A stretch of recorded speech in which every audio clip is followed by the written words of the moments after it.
Sebab kalau kita melakukan dengan intimidasi, yang kemarin saya katakan, itu sudah merupakan controlling spirit. Tolong Anda cari buku tentang praktek sihir di dalam gereja. Ada yang sudah punya buku itu? Cukup banyak. Tolong cari di toko buku, praktek sihir di dalam gereja. Anda akan terkejut bahwa ada begitu banyak praktek sihir yang dibuat oleh pendeta, oleh jemaat di dalam gereja. Nah, kata sihir bukan saudara. Itu adalah satu upaya untuk membuat dari jarak yang cukup jauh, tidak terang-terangan, orang lain itu melakukan yang kita inginkan. Dengan berbagai cara, dengan ditakut-takuti, dengan ini, dengan berbagai strategi. Dan itu mengontrol banyak gereja Tuhan.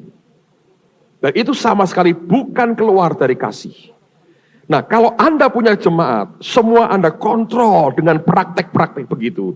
Dan mereka tidak ikut oleh karena dasarnya kasih dan berkata, inilah familyku, aku mau dengan dia, aku mau sama-sama.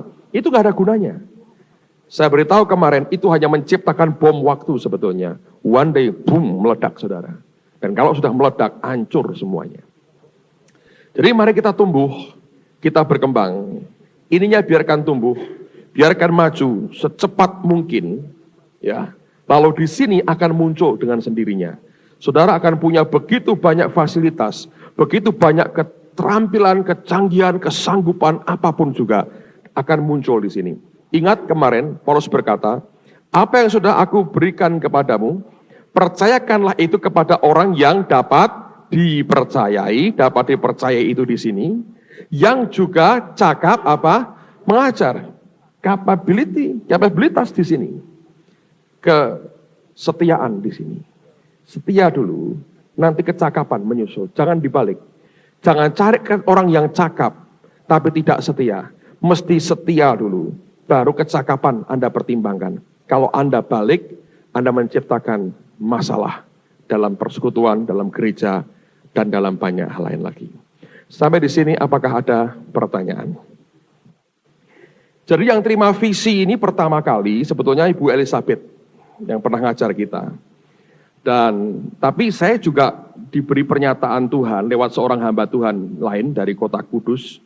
Saya ditelepon, dia bilang, Pak, Bapak diperintah Tuhan buat KKR untuk pelajar.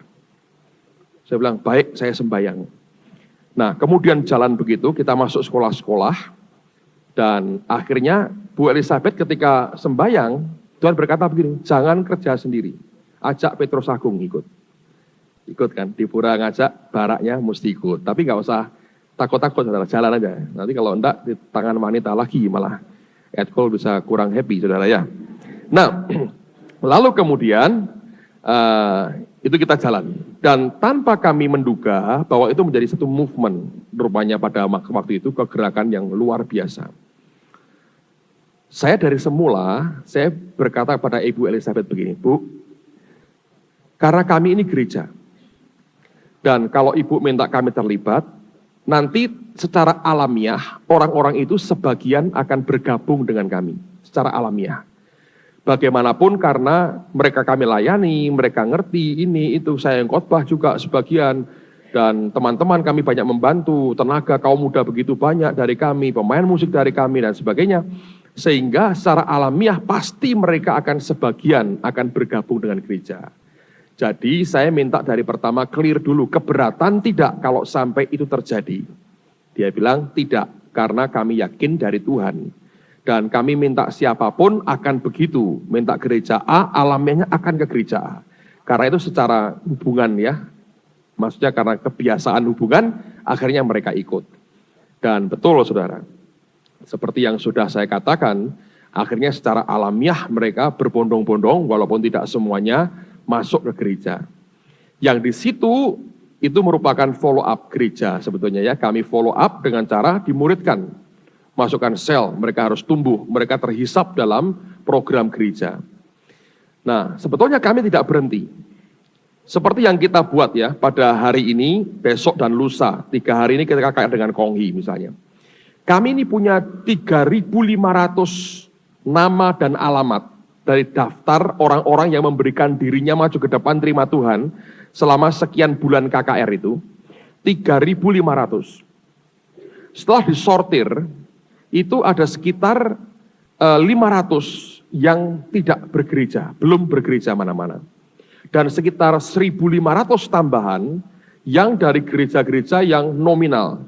Artinya mereka gereja-gereja yang nominal yang Anda tahu ya. Nah, akhirnya kita berkata, baik, ambil yang 2.000 ini. Yang 1.500 kita tahu itu dari gereja-gereja yang yakin bisa tangani mereka karena bukan termasuk yang nominal. Artinya kita tahu mereka juga punya kehidupan.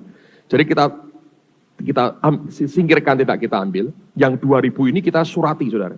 Sebagian diantar oleh teman-teman, sebagian lewat pos. Jadi itu bagian dari follow up-nya ya begitu.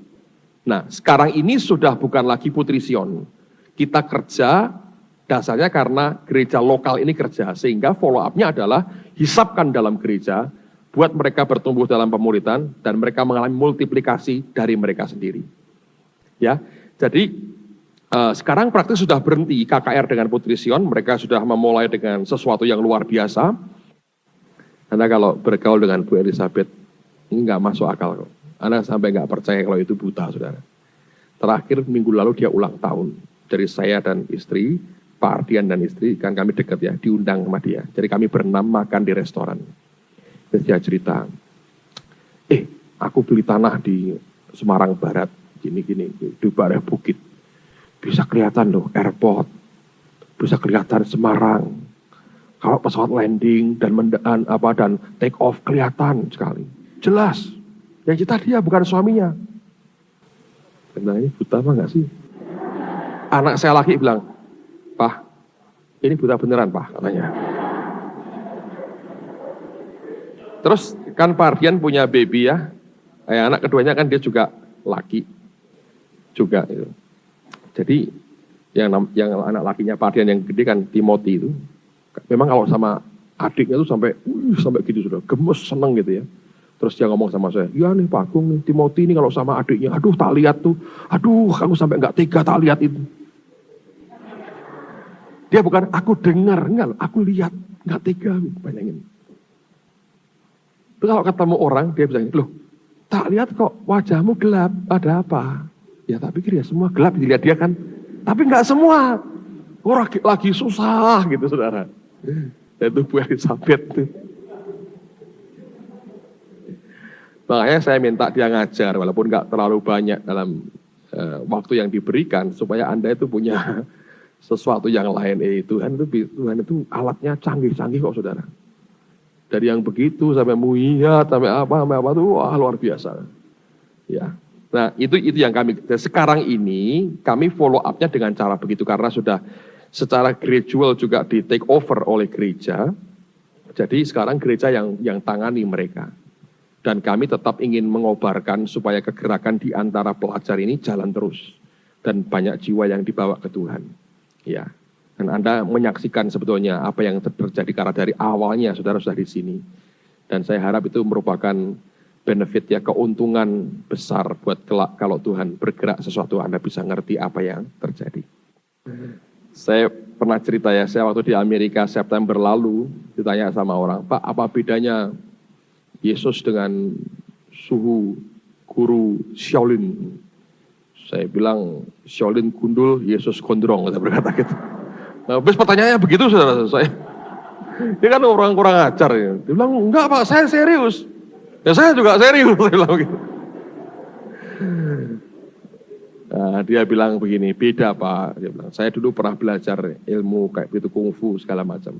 Dia berkata, selalu guru itu punya ilmu simpanan yang hanya diberikan kepada muridnya berikutnya yang dia percayai kalau sempat itu sebelum dia mati. Dia bilang kenapa? Sebab kalau nanti muridnya kurang ajar ngelawan dia keluarkan jurus terakhirnya. Masuk akal juga ya. Karena itu dari dasar tidak percaya. Jangan-jangan ini orang akhirnya akan kurang ajar dengan dia. Tapi kalau Tuhan dia berkata, apa yang aku lakukan akan kamu lakukan, bahkan lebih besar daripada itu. Itu hebatnya Yesus Kristus Tuhan kita.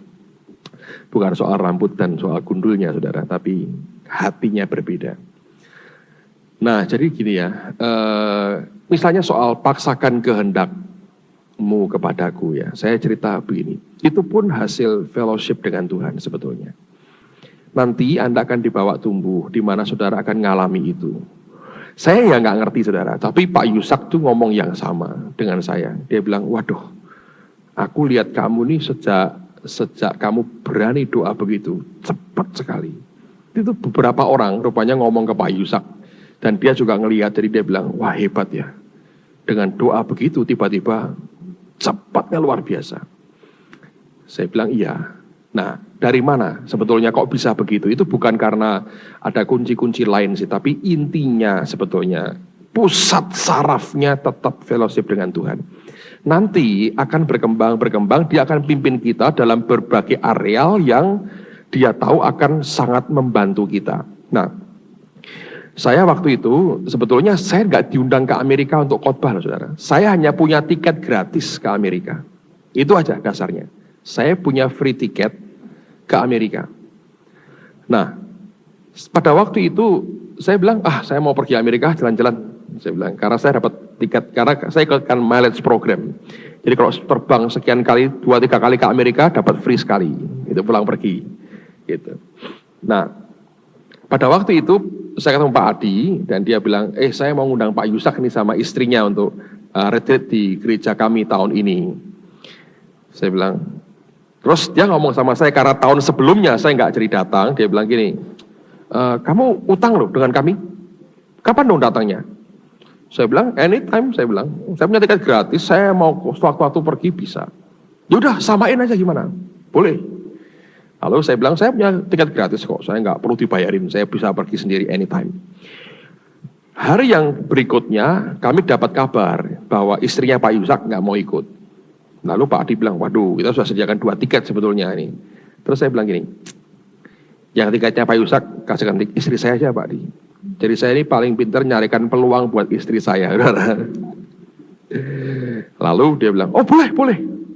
Jangan bilang, tadi kan toh keluarin juga, ya sudah dibudget, ini keluar saya bawa duitnya. Ya udah, saya bawa pulang lagi duitnya. Saya bilang, pakai untuk istri saya berangkat sendiri. Lalu dia setuju, singkat cerita begitu. Itu proses awalnya. Lalu dalam pergumulan doa Tuhan berkata, itu dari aku Tuhan bilang. Dan aku mau tempelin kamu ke hambaku ini supaya kamu belajar. Singkat cerita diatur semua penerbangannya, kami pakai Eva Air akhirnya. Dan kemudian ketemu di Jakarta. Nah, waktu ketemu di Jakarta, ini yang gak enak nih kalimat pertama saudara. Ya. Tapi Pak Yusak itu lain, orangnya kan halus kalau ngomong ya. Jadi tidak terlalu menyinggung perasaan, tapi nusuk perasaan. Saudara. Nyinggung tidak nusuk langsung memang betul. Tapi halus. Sehingga saudara mau marah orang tua, nggak marah. Memang harusnya nggak marah. Mau jengkel itu bener, nggak jengkel lucu juga saudara ya. Pada waktu itu pembicaraan dengan beberapa teman dari Jakarta ini, mereka ngomong gini, wah kayak Pak Petrus ini loh enak. Sedang tumbuh, punya jemaat, responsif, begini. Terus Pak Yusak bilang, iya, kayak kembang lagi mekar. Kalau nggak hati-hati bablas, hancur. Ngerti ya, kembang kalau mekar kan terbatas. Kalau mekarnya sampai patah semua, dia bilang hancur katanya. Terus dia ngomong sama saya, kamu harus nyampe loh ya. Kamu harus nyampe ke garis akhir. Saya cuma tengah-tengah saudara. Tapi sepanjang perjalanan dari Jakarta, Taipei, Los Angeles, dia hampir nggak tidur. Saya tinggal tidur sebentar, dia baca Alkitab, dia seger sekali orangnya.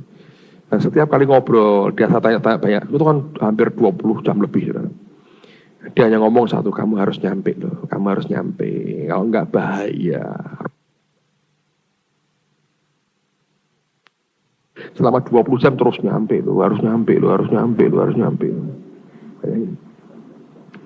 Coba saya kan kenal Pak Yusak ya. Anda kalau diajak ngomong dia, kalau sudah bolak-balik diomongi, itu pesan Tuhan walaupun dia tidak ngomong apa-apa. Anda harus ngerti sendiri. Nggak usah dia bilang, Tuhan berkata, Anda harus ngerti sendiri. Itu message Tuhan. Dan dia nyampaikan dengan cara halus, kita nggak terlalu tersinggung, tapi kita dibuat yakin kita ngerti yang dia ngomongin. Sampai akhirnya, saya sampai di Amerika, saya pernah cerita itu kan. Sampai di Amerika tidur. Malam itu Tuhan beri mimpi. Saya nggak yakin itu karena omongan dia tok saudara. Tapi benar-benar itu mimpi pengalaman rohani. Sampai sekarang bekasnya masih kuat di hati saya. Saya ketemu Tuhan Yesus dalam mimpi itu. Dan seperti seorang yang sudah selesai tugas, saya mau datang, mau lapor ke Tuhan. Tuhan, ini tugas. Jadi waktu saya masuk, lihat dia. Saya berlutut, saya mau laporan apa yang sudah saya buat, ya kan? Tuhan itu malah memalingkan mukanya begini. Tidak ngomong apa-apa, mendadak saya tahu, saya gagal. Waduh, aku gak nyampe ini. Saya nangis luar biasa. Karena saya dibuka di depan mata. Tuhan sudah begitu luar biasa mengasihi. Hanya saya tidak pernah ambil kesempatan itu dengan sebaik-baiknya. Dan rasanya saudara, seperti mau ngomong begini, Tuhan, buang aku ke neraka. Malu aku tinggal dengan kamu di sini. Buang ke neraka aja. Buang ke neraka Tuhan. Kayak begitu. Saya bangun saudara. Saya kaget sekali. Terus saya ke kamar mandi. Saya nggak tahan. Di situ saya sembahyang. Saya bilang, Tuhan, rasanya kayak gini ya. Orang nggak nyampe ke garis akhir.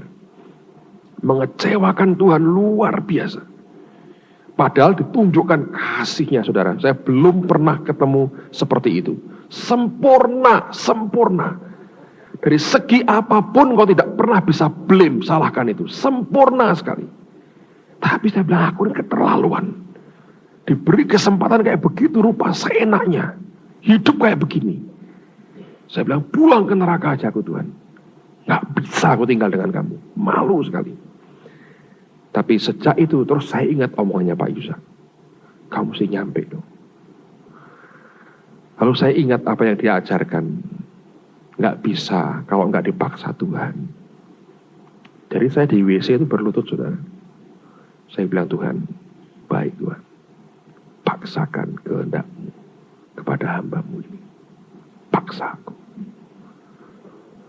Terus hari berikutnya waktu retreat, saya ketemu waktu makan siang. Itu minggu yang sengsara sekali saudara. Tempat retreatnya bagus, makanannya saya nggak bisa makan. Makanan buli semua. Saya bilang makanan orang barat. Saya bilang susah, salad, no chili, susah, nggak ada sambal, nggak ada lombok rawit, nggak ada saudara, salad, makanan gitu, Tapi ya, saya semeja dengan Pak Yusak waktu itu. Tempatnya penuh sekali. Saya ngomong, Pak, semalam aku ngimpi gini-gini. Terus, aku bilang aku pertama kali dalam hidupku.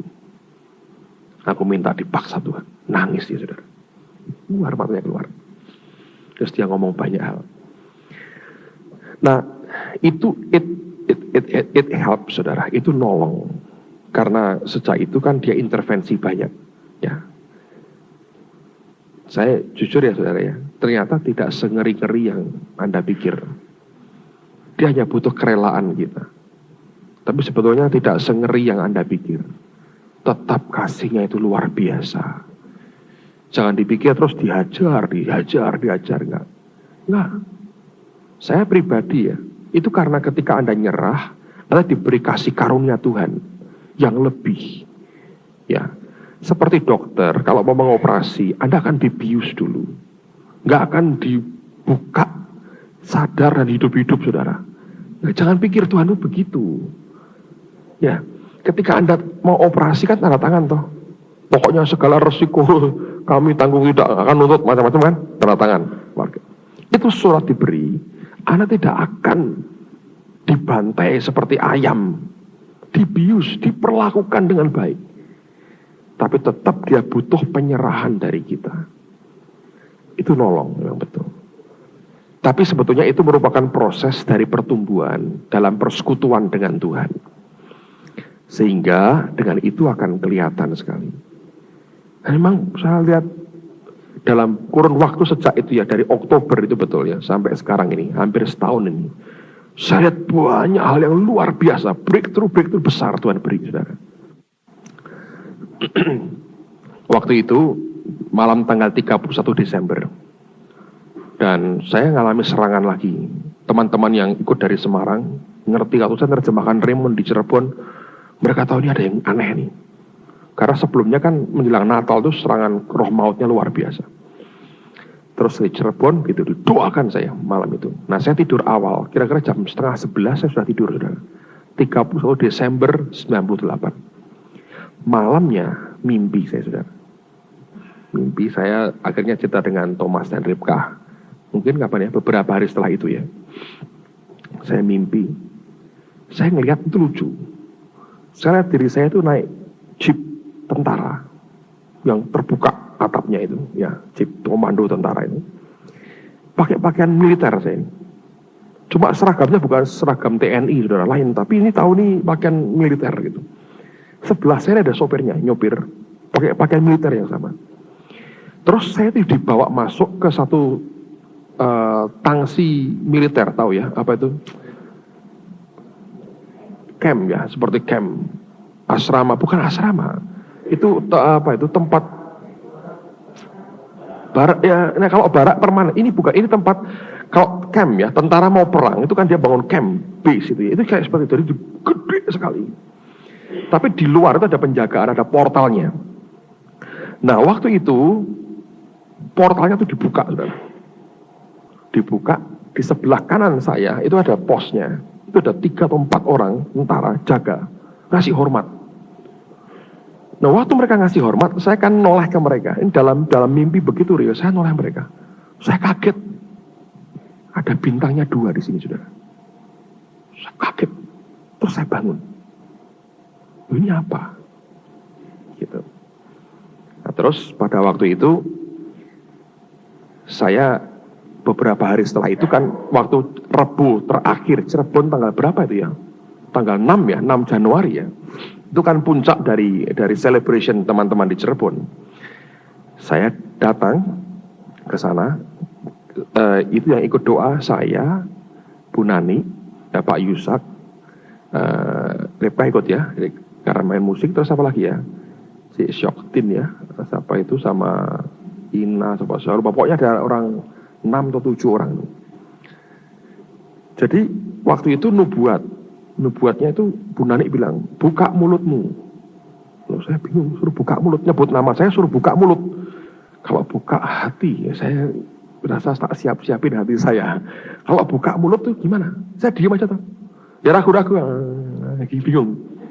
Pak Yusak lihat saya, buka yang lebar. Itu saudara, bener-bener. Terus keluar nubuatan. I think, wah ini masih ada, saudara. Saya pakai untuk oret-oretan ini. Bu Nani itu canggih sekali. Ada orang-orang yang ngerekam dan nulis. Jadi direkam, saudara. Tapi ada yang nulis. Itu sudah seperti N, saudara ya. Jadi timnya itu sudah ngerti bahwa kalau ada nubuatan karena spesifik, mereka mesti tulis dan mereka mesti rekam gitu. Jadi ini ditulis. Dia bilang suruh buka mulut, ngangakkan mulut karena Tuhan akan memasukkan sesuatu dalam mulutmu. Ada 3 butir yang Tuhan masukkan dan 3 hal yang Tuhan beri. Dan 3 perkara ini yang membawa engkau sampai ke garis akhir. Dan itu kan doa saya sejak September yang lalu ketika di Amerika. Yang pertama kesetiaan, kemudian keberanian, yang ketiga adalah untuk mencapai kesempurnaan. Nah 3 ini Tuhan beri untuk engkau menjalani hidupmu sampai ke garis akhir. Saya ngomong begini, karena engkau diberi 3 karunia baru, karunia yang lama engkau berikan kepada yang lain. Nah, dia berkata, mulai sekarang engkau akan merasakan sesuatu yang lain. Karena ini permulaan dari segala sesuatu yang Tuhan berikan kepadamu. Lebih lagi sampai rencana Tuhan selesai atas hidupmu. Terus dia berkata, tidak semua orang bisa mendapat transfer dari apa yang engkau punya. Jadi itu yang diomongin. Nah begitu selesai, saya ngomong ke Pak Yusak dan Ibu Nani. Saya bilang sebetulnya itu aku mimpi tanggal 31 yang lalu. Mimpimu apa? Saya cerita. Pak Yusaknya kaget. Dia kaget sekali. Dan dia berkata gini, oh, ngerti aku sekarang. Beberapa hal dia sampaikan, tidak perlu saya sampaikan di sini. Nanti menimbulkan masalah lagi, saudara. Ini di Jakarta ceritanya bisa jadi lain tuh, saya heran.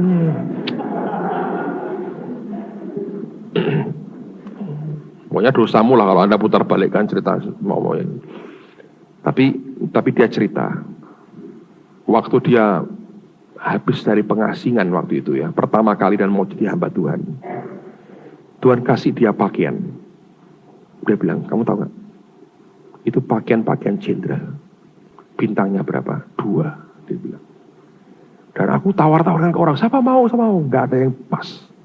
Tuhan bilang, kamu yang harus pakai. Jadi dia pakai dia. Terus dia ngomong beberapa hal, dari kesimpulannya ini. Itu antara kami berdua yang tahu, yang lain gak usah tahu. Tapi saya mau beritahu saudara, itu bagian secara spiritual apa yang pernah saya lewati, pernah saya alami. Sehingga saya punya keyakinan sangat kuat bahwa apa yang terjadi dalam alam natural yang sekarang kami sedang alami, itu hanya akibat, saudara, dari apa yang dalam roh itu sendiri sebetulnya saya alami. Itu yang terjadi. Kalau Anda mau tahu, saya masih belum tega untuk cerita semuanya. Hopefully, satu kali saya akan bisa bicara apa adanya. Saya yang tidak ingin menciptakan rumors baru. Tapi itu menarik sekali. Dan memang betul dimulai ketika jadi percepatannya terjadi waktu saya ngalami. Tapi itu doa dengan understanding, dengan pengertian. Bahwa kalau saya tidak serahkan hak atas hidup saya kepada Tuhan sepenuhnya, secara realitanya minta dipaksa, tidak akan terjadi terobosan mungkin ya. Tapi betul sejak hari itu saya lihat beda sekali. Yang paling terasa adalah favor of God, kemurahan Tuhan yang menyertai. Sekali lagi, jangan pernah putus asa dengan mulai sesuatu yang yang zero. Sebab Allah bisa mulai dari yang tidak ada pada kita. Dia ubah jadi mulia untuk kemuliaan namanya. Amen, saudara. Sudah diberkati hari ini. Mari angkat tanganmu sama-sama. Terima kasih Tuhan untuk anugerah-Mu siang hari ini. Engkau terus segarkan roh kami, jiwa kami, dan tubuh kami. Supaya kami tetap bisa menerima apa yang daripada-Mu. Terima kasih Tuhan. Terima kasih Tuhan.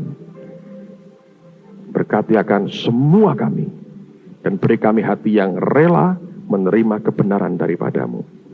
Di dalam nama Tuhan Yesus.